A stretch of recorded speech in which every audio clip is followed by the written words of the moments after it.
Hi friends, welcome back to my YouTube channel. Friends, ಎಲ್ಲರೂ ಹೇಗಿದ್ದೀರಾ? ನಾನು ಚೆನ್ನಾಗಿದ್ದೀನಿ, ನೀವು ಚೆನ್ನಾಗಿದ್ದೀರಾ ಅಂತ ಅಂದ್ಕೊಳ್ತಾ ಇವತ್ತಿನ ಲಾಗ್ನ ಸ್ಟಾರ್ಟ್ ಮಾಡ್ತಾ ಇದ್ದೀನಿ. ಏನಿಲ್ಲ ಫ್ರೆಂಡ್ಸ್, ಹಸ್ಬೆಂಡು ಮತ್ತು ಫ್ರೆಂಡ್ಸು ಚಿಕನ್ನ ಕ್ಲೀನ್ ಮಾಡ್ತಾಯಿದ್ರು. ನಾನು ಈ ಸೈಡು ಮಸಾಲೆನ ರೆಡಿ ಮಾಡ್ಕೊಳ್ಳೋಣ ಅಂತ ಅಂದ್ಬಿಟ್ಟು ಮಸಾಲೆ ಎಲ್ಲ ರೆಡಿ ಮಾಡ್ಕೊಳ್ತಾ ಇದ್ದೆ.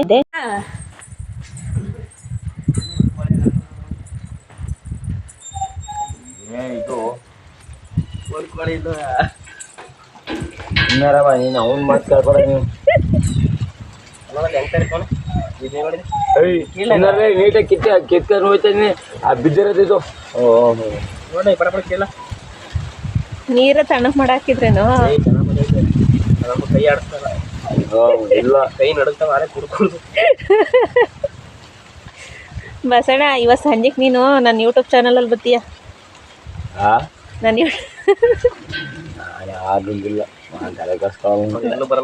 ಯೂಟ್ಯೂಬ್ ಚಾನಲಲ್ಲಿ ಬರ್ತೀಯ ಇವತ್ತು ಸಂಜೆಗೆ 6 ಗಂಟೆಗೆ.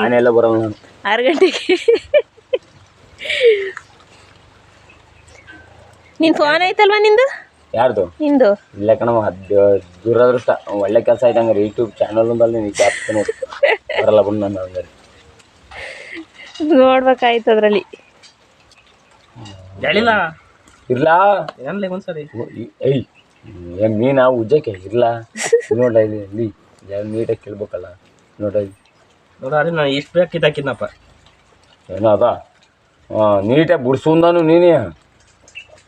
ಯಾಕೆ ಚೆನ್ನಾಗಿ ಕ್ಲೀನ್ ಮಾಡ್ತಾರೆ ಕೋಳಿ ಅಂತ ಇದೇ ಮಾತಾ? ಯಾಕೆ ಕೋಳಿ ಅಂಗಡಿ 3 ವರ್ಷ ಕೆಲಸ ಮಾಡೋದಂತೆ. ಕೋಳಿ ಅಂಗಡಿಲಿ 3 ವರ್ಷ ಎಲ್ಲ ನೋಡ್ತಾರೆ. ತಡಿ ನಿನ್ನ ಬಾಳ ಸರಿ.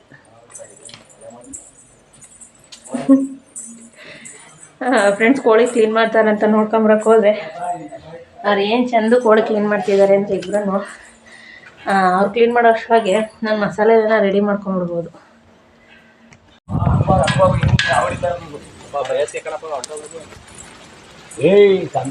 ಇದನ್ನ ತಗೋಯ್ತು ಮೊನ್ನೆ ನೀವು ವಿಡಿಯೋ ಮಾಡಿ ಹಾಕಿ. ಅದು ಬೇರೆ ನಾವು ಬೇರೆ ಬೆಂಕಿ ಹಚ್ಕೊಂಡು ಅಲ್ಲಿ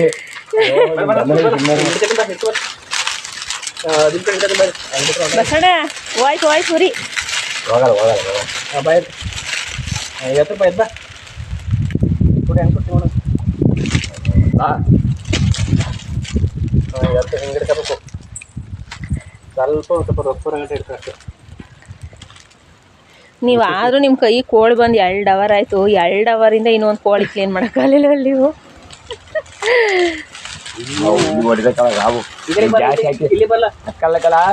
ಕಾಯಿಗೆ ಕಮ್ಮಿ ತಗೋಬೇಕು ನೀನು ಹೇಳ್ತಮ್ಮ. ಇವಾಗ ಹಂಗೆ ಇದು ಮಾಡೋ ಅಷ್ಟೊಳಗೆ ಅದು ಸಾಯಿನೇ ಹುಟ್ಟೋಯ್ತದೆ. ಇಲ್ಲ ಕತ್ತಿಡ್ಕೀಗ ಬಿಡಿ ಅತ್ತಮ್ಮ ಕೈ ಸುಟ್ಕತ್ತೀಯ. ಓ ನೀನು ಬುಡವಾಟ ಫೋನ್ ಅದ ಫೋನ್ ಹಿಡ್ಕೊಂಡ್ರೆ ಭಯ. ಹಂಗೆ ಪ್ರಾಬ್ಲಮ್. ನಿನ್ನ ಹಿಡ್ಕೊಂಡೋಯ್ತಾರೆ ಅಂತ ಇಲ್ಲ, ಏನು ಪ್ರಾಬ್ಲಮ್ ಅಂದ್ರೆ ಅದಕ್ಕೆ ನಿನ್ನ ಫೋನ್ ಇದ್ರೆ ಸಂಜೆಗೆ ನನ್ನ ಯೂಟ್ಯೂಬ್ ಚಾನಲಲ್ಲಿ ನೀನು ಬರ್ತೀಯಾ? ಬೇರೆ ಮಾಡ್ಕೊಂಡು ನೋಡು ಒಂದೇ. ಅಯ್ಯೋ, ನಾನು ವಿಡಿಯೋ ಮಾಡ್ಕೊಂಡು ನಾನೇ ಸೀಕೊಂಬಿಡಿವಿ. ಗ್ಯಾಸ್ ಹಾಕಿ ಮಾಡ್ಬೋದ? ಗ್ಯಾಸ್ ಅಲ್ಲ ಆರಾಮ ಸೀಬೋದಲ್ಲ. ನಾನು ಸೀದಿವಲ್ಲ. ನೀನು ಹಂಗೆ ಹಾಕ್ಬಿಡು ಬೆಂಕಿ. ಇಲ್ಲಿ ನೋಡಿ, ಇಲ್ಲಿ ನೋಡಿ ಉಂಗ್ರ ಸುಟ್ಟಾಯ್ತಂದು ಅಲ್ಲಿ ನೋಡಿ. ಈ ಕಡೆ ಹೊಡಿತಂದ ಹಿಡ್ಕೆ ಕಮ್ಮಿ ಮಾಡ್ತೇವೆ. ಹಂಗೆ ಮುದ್ರೆ ಹಿಡ್ಕೋಬೇಕು. 6 ಇನ್ನೊಂದು ಸೀಬೇಕಾದ್ರೆ ಸಾಕು. ಹೊಸಿದು ಆದ್ರೂ ತಿಂತಾರೆ.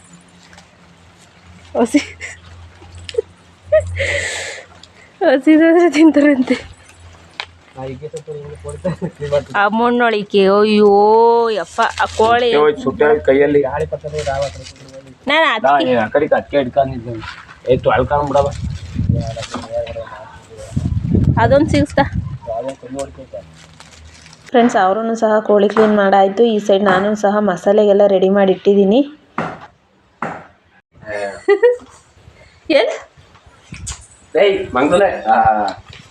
ತಿನ್ನಬಾರ್ದು. ಅನ್ನ ತಿಂದರೆ ಬದುಕ್ತಾಯಿಲ್ಲ. ಬೇಗ ಟಿಕೆಟ್ ತಳ್ತೀಯ ಕಲ್ ತಿಂದ್ರೆ. ಮಣ್ಣು ಇದು ಭೀಮಸೆ ಅಲ್ಲ, ಕಲ್ ತಿಂತಾರೆ. ಇಲ್ಲ, ಅದು ಎಲ್ಲಿ ಸಿಗ್ತದು? ಹೊಲ್ದೊಳಗೆ ಕಲ್ದು ದೇವರಣೆಗೂ ತಿನ್ಬೇಡ ನಿಜವಾಗ್ಲೂ. ಅದು ತಿನ್ನೋದು ಅದ್ರಲ್ಲಿ ಕಲ್ಲಿರಲ್ಲ, ಅದು ಕೆಮ್ಮಣ್ಣು. ಇದು ಬರೀ ಕಲ್ಲಿರ್ತಾವೆ ಇದ್ರೊಳಗೆ, ಹೊಲದ ಮಣ್ಣು. ವಾ ತಿನ್ಬಾರ್ದು ಕಣ್ ಬಸವಣ್ಣ. ಹಾಂ ಏನು ಹತ್ರ ಬಂದೈತೆ ನೀನು ಹಿಂಗೆ ತಿಂದರೆ ಲಡು.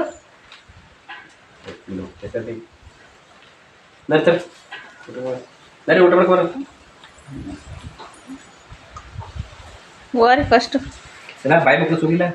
ಹಾಂ ಫ್ರೆಂಡ್ಸ್, ಹಸ್ಬೆಂಡು ಮತ್ತು ಅವ್ರ ಫ್ರೆಂಡ್ಸು ಊರೊಳಗೆ ಒಂದು ಊಟ ಇತ್ತು, ದೇವ್ರ ಫಂಕ್ಷನ್ನು. ಅಲ್ಲಿ ಊಟಕ್ಕೆ ಹೋದ್ರು, ಕೋಳಿ ಎಲ್ಲ ಕ್ಲೀನ್ ಮಾಡಿಕೊಟ್ಟು ನಾನು ಇವಾಗ ಸಾಂಬಾರು ರೆಡಿ ಮಾಡ್ತಾಯಿದ್ದೆ, ಮಸಾಲೆ ಎಲ್ಲ ರೆಡಿ ಮಾಡ್ಕೊಂಡಿದ್ದೆ. ಈಗ ಚಿಕನ್ನ ಒಗ್ಗರಣೆಗೆ ಹಾಕ್ತಾಯಿದ್ದೀನಿ ಫ್ರೆಂಡ್ಸ್. ಹಾಗೆ ನೀವು ಯಾರೆಲ್ಲ ನಮ್ಮ ಚಾನಲ್ಗೆ ಸಬ್ಸ್ಕ್ರೈಬ್ ಆಗದಲ್ಲೇ ನೋಡ್ತಾ ಇದ್ದೀರಾ, ದಯವಿಟ್ಟು ಸಬ್ಸ್ಕ್ರೈಬ್ ಮಾಡ್ಕೊಳ್ಳಿ. ಹಾಗೆ ವಿಡಿಯೋಸ್ಗೆ ಲೈಕ್ ಮಾಡಿ, ಹಾಗೆ ನಿಮ್ಮ ಫ್ರೆಂಡ್ಸು ಫ್ಯಾಮಿಲಿ ಮೆಂಬರ್ಸ್ಗೂ ಶೇರ್ ಮಾಡಿ, ದಯವಿಟ್ಟು ಸಪೋರ್ಟ್ ಮಾಡಿ. ಹಾಗೆ ಇವತ್ತಿನ ಲಾಗ್ ಯಾವ ರೀತಿ ಇತ್ತು ಅಂತ ಅಂದ್ಬಿಟ್ಟು ಕಾಮೆಂಟ್ ಬಾಕ್ಸಲ್ಲಿ ನಿಮ್ಮ ಅಭಿಪ್ರಾಯನ ತಿಳಿಸಿ. ಹಾಗೆಯೇ ನಾನು ತರಿಸಿದ್ದು ಫಾರಮ್ ಕೋಳಿ, ಬೈಲರ್ ಕೋಳಿ. ಆದರೆ ಏನಂತ ಅಂದರೆ ಬೈಲರ್ ಕೋಳಿ ಏನಿದ್ರು ಒಂದಿನಕ್ಕೆ ಅಷ್ಟೇ ಚೆಂದ. ಬೈಲರ್ ಕೋಳಿದು ಸಾಂಬಾರು ನನಗೆ ಅಷ್ಟು ಇಷ್ಟ ಆಗಲ್ಲ, ಅದೇನಿದ್ದು ಕಬಾಬು ಮತ್ತು ಬಿರಿಯಾನಿಗೆ ಅಷ್ಟೇ. ಅದೇ ಫಾರಮ್ ಕೋಳಿ ಆದರೆ ಟೇಸ್ಟ್ ಅಂತೂ ಸಾಂಬಾರಂತೂ ತುಂಬಾ ಚೆನ್ನಾಗಿರುತ್ತೆ. ಒಂದೊಂದು ಟೈಮ್ ನಾವು ಮಟನ್ ಸಾಂಬಾರು ಟೇಸ್ಟು ಬರುತ್ತೆ, ಫಾರಮ್ ಕೋಳಿ ಆ ರೀತಿ ಚೆನ್ನಾಗಿರುತ್ತೆ. ಚೆನ್ನಾಗಿರೋ ಮೊಟ್ಟೆ ಕೋಳಿನ ತಗೊಂಬಂದರೆ ಟೇಸ್ಟ್ ಅಂತೂ ಸೂಪರಾಗಿರುತ್ತೆ ಫ್ರೆಂಡ್ಸ್. ನೆನ್ನೆ ಲಾಗ್ನ ಇವತ್ತು ಬುಧವಾರ ಬೆಳಗ್ಗೆ ಕಂಟಿನ್ಯೂ ಮಾಡ್ತಾ ಇದ್ದೀನಿ. ಇವತ್ತು ಚಿಕನ್ ಸಾಂಬಾರು ಇತ್ತಲ್ಲ, ಅದಕ್ಕೇ ಪ್ಲೇಟ್ ಇಡ್ಲಿನ ಮಾಡ್ತಾಯಿದ್ದೀನಿ. ನಾನು ಬಾಳೆದೆಲೆನೇ ಯೂಸ್ ಮಾಡೋದು, ನನ್ನ ಹಳೆ ವೀಡಿಯೋಸ್ಗಳಲ್ಲೂ ನೋಡಿದ್ದೀರಾ. ನಾನು ಬಾಳೆದೆಲೆನೇ ಯೂಸ್ ಮಾಡೋದು ಇಡ್ಲಿ ಪ್ಲೇಟಿಗೆ. ಕವರ್ನ ಯೂಸ್ ಮಾಡಬಾರ್ದು. ಇಡ್ಲಿ ಕವರ್ ಇಲ್ಲ, ಬಾಳೆದೆಲೆ ಇಲ್ಲ ಅಂತಂದ್ರೂ ಸ್ವಲ್ಪ ಆಯಿಲ್ನ ಸವರ್ಬಿಟ್ಟು ಬಿಡಬೇಕು, ಕವರ್ನ ಯೂಸ್ ಮಾಡಬಾರ್ದು. ಹಾಗೆಯೇ ನಿನ್ನೆ ಮಂಗಳವಾರ ಅಪ್ಪನೂರಲ್ಲಿ ಹಬ್ಬ ಇತ್ತು, ಜಾತ್ರೆ ಇತ್ತು. ನಾನು ಈ ವರ್ಷ ಜಾತ್ರೆಗೆ ಹೋಗಿಲ್ಲ. ಹಸ್ಬೆಂಡು ಸಂಜೆ ಹೋಗಿ ಊಟ ಮಾಡ್ಕೊಂಬಂದರು. ಹಸ್ಬೆಂಡ್ ಹೋಗಿದ್ದು ನಮ್ಮ ದೊಡ್ಡಪ್ಪನ ಮಕ್ಕಳು ಕಾಲ್ ಮಾಡಿದರು ಹಬ್ಬಕ್ಕೆ, ಅಲ್ಲಿಗೆ ಹೋಗಿದ್ರು ಫ್ರೆಂಡ್ಸ್. ಹಾಗೆಯೇ ಇನ್ನು ಮುಂದೆ ನನ್ನ ವೀಡಿಯೋಸ್ಗಳಲ್ಲಿ ಸ್ವಲ್ಪ ನನ್ನ ಜೀವನದಲ್ಲಾಗಿರೋ ಸ್ವಲ್ಪ ಘಟನೆಗಳನ್ನ ಡೈಲಿ ಒಂದೊಂದು ವೀಡಿಯೋದಲ್ಲಿ ನಿಮ್ಮ ಜೊತೆ ಶೇರ್ ಮಾಡ್ಕೊಳ್ಳೋಣ ಅಂತ ಅಂದ್ಕೊಂಡಿದ್ದೀನಿ. ಯಾಕೆ ಅಂತ ಅಂದರೆ ನನ್ನ ಫ್ಯಾಮಿಲಿ ಅಂತ ಇರೋದು ನೀವು ಯೂಟ್ಯೂಬ್ ಫ್ಯಾಮಿಲಿ, ನನ್ನ ಸಬ್ಸ್ಕ್ರೈಬರ್ಗಳೇ ನನ್ನ ಫ್ಯಾಮಿಲಿ ಅಂತ ನಾನು ತಿಳ್ಕೊಂಡಿದ್ದೀನಿ. ಹಸ್ಬೆಂಡು ನಾನು ಬಿಟ್ಟರೆ ಮತ್ತು ಇನ್ಯಾರು ಅಷ್ಟು ನಮ್ಮ ಲೈಫಲ್ಲಿಲ್ಲ. ಹಾಗಾಗಿ ನೀವು ನನ್ನ ಫ್ಯಾಮಿಲಿ ಅಂತ ಅಂದ್ಕೊಂಡಿದ್ದೀನಿ. ಅದಕ್ಕೆ ಡೈಲಿ ಒಂದೊಂದು ವೀಡಿಯೋಸಲ್ಲಿ ನನ್ನ ಸ್ವಲ್ಪ ಘಟನೆಗಳ ನಿಮ್ಮ ಜೊತೆ ಶೇರ್ ಮಾಡ್ಕೋಬೇಕು ಅಂತ ಅಂದ್ಕೊಂಡಿದ್ದೀನಿ. ದಯವಿಟ್ಟು ಸಪೋರ್ಟ್ ಮಾಡಿ. ಯಾಕೆ ಅಂತ ಅಂದರೆ ನನ್ನ ಕಷ್ಟ ಸುಖ ಹಂಚ್ಕೊಳ್ಳೋದಕ್ಕೆ ಯಾರೂ ಇಲ್ಲ. ಅದಕ್ಕೋಸ್ಕರ ನಾನು ನಿಮ್ಮ ಹತ್ರ ವಿಷಯಗಳನ್ನೆಲ್ಲ ಸ್ವಲ್ಪ ಮಟ್ಟಿಗೆ ಶೇರ್ ಮಾಡ್ಕೊಳ್ತೀನಿ ಫ್ರೆಂಡ್ಸ್. ಇನ್ನು ಮುಂದೆ ನೆಕ್ಸ್ಟು ನಾಳೆಯಿಂದ ಬರೋ ಲಾಗ್ಸ್ಗಳಲ್ಲಿ ವೀಡಿಯೋಸ್ಗಳಲ್ಲಿ ಒಂದೊಂದು ವಿಡಿಯೋದಲ್ಲೂ ನನ್ನ ಜೀವನದಲ್ಲಾಗಿರೋ ಘಟನೆಗಳು ಒಂದೊಂದು ಸ್ವಲ್ಪ ಮಟ್ಟಿಗೆ ನಾನು ಹೇಳ್ಕೊಳ್ತಾ ಹೋಗ್ತೀನಿ. ಆಗ ಹೇಳ್ಕೊಂಡ್ರೆ ನನ್ನ ಫ್ಯಾಮಿಲಿ ಅಂದರೆ ನೀವು ನನ್ನ ಯೂಟ್ಯೂಬ್ ಫ್ಯಾಮಿಲಿ, ನನಗೂ ನನ್ನ ಕಷ್ಟ ನೋವು ಕೇಳೋರು ಇದ್ದಾರೆ ಅಂತ ನನಗೆ ಫೀಲ್ ಆಗುತ್ತೆ. ಏನೇ ನನ್ನ ಜೀವನದಲ್ಲಿ ಘಟನೆಗಳಾದ್ರೂ, ಎಂಥ ಕಹಿ ಘಟನೆಗಳಾದ್ರೂ ನಾನು ಯಾರ ಜೊತೆನೂ ಶೇರ್ ಮಾಡ್ಕೊಳ್ಳಲ್ಲ. ಯಾಕೆ ಅಂದರೆ ನನಗೆ ಅಂತ ಯಾರೂ ಇಲ್ಲ, ಹಸ್ಬೆಂಡ್ ಬಿಟ್ಟರೆ ನಾನು. ಹಾಗಾಗಿ ನಾನು ಯಾರ ಜೊತೆನೂ ಶೇರ್ ಮಾಡ್ಕೊಳ್ಳೋದಿಲ್ಲ.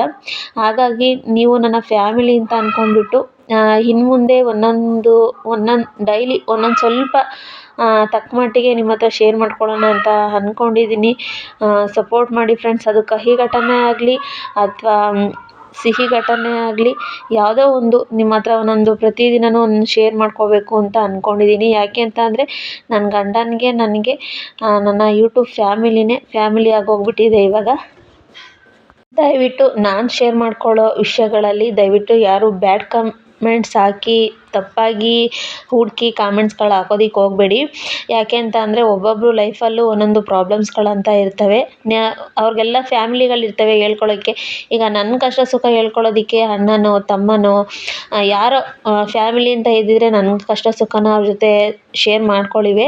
ಹಾಗಾಗಿ ನನಗೆ ಯಾರು ಇಲ್ದಲೇ ಇರೋ ಕಾರಣದಿಂದ ಈಗ ಎಷ್ಟು ನನಗೆ ನನ್ನ ಫ್ಯಾಮಿಲಿ ಯೂಟ್ಯೂಬ್ ಫ್ಯಾಮಿಲಿ ಬಂದು 2800 ಹತ್ತಿರ ನನ್ನ ಯೂಟ್ಯೂಬ್ ಫ್ಯಾಮಿಲಿ ಇದೆ. ಹಾಗಾಗಿ ನನ್ನ ಈ ಫ್ಯಾಮಿಲಿ ಅಂತಲೇ ನಂಬಿಕೆ ಇಟ್ಟು ನಾನು ಇನ್ನು ಮುಂದೆ ನನ್ನ ಪ್ರತಿಯೊಂದು ನನ್ನ ಜೀವನದಲ್ಲಿ ನಡೆದಿರೋ ಘಟನೆ ಆಗಲಿ, ಡೈಲಿ ನಡೆಯೋ ಘಟನೆ ಆಗಲಿ, ಅದನ್ನು ನಿಮ್ಮ ಜೊತೆ ಶೇರ್ ಮಾಡ್ಕೋಬೇಕಂತ ಆಸೆ ಪಟ್ಟಿದ್ದೀನಿ ಫ್ರೆಂಡ್ಸ್. ಹಾಗೆಯೇ ಈ ವಿಡಿಯೋನ ಇಲ್ಲಿಗೆ ಮುಗಿಸ್ತಾ ಇದ್ದೀನಿ. ದಯವಿಟ್ಟು ವಿಡಿಯೋ ಇಷ್ಟರೇ ಲೈಕ್ ಮಾಡಿ, ಹೊಸದಾಗಿ ನನ್ನ ಚಾನಲ್ನ ನೋಡ್ತಾ ಇರೋರು ಸಬ್ಸ್ಕ್ರೈಬ್ ಮಾಡಿಕೊಂಡು ಸಪೋರ್ಟ್ ಮಾಡಿ.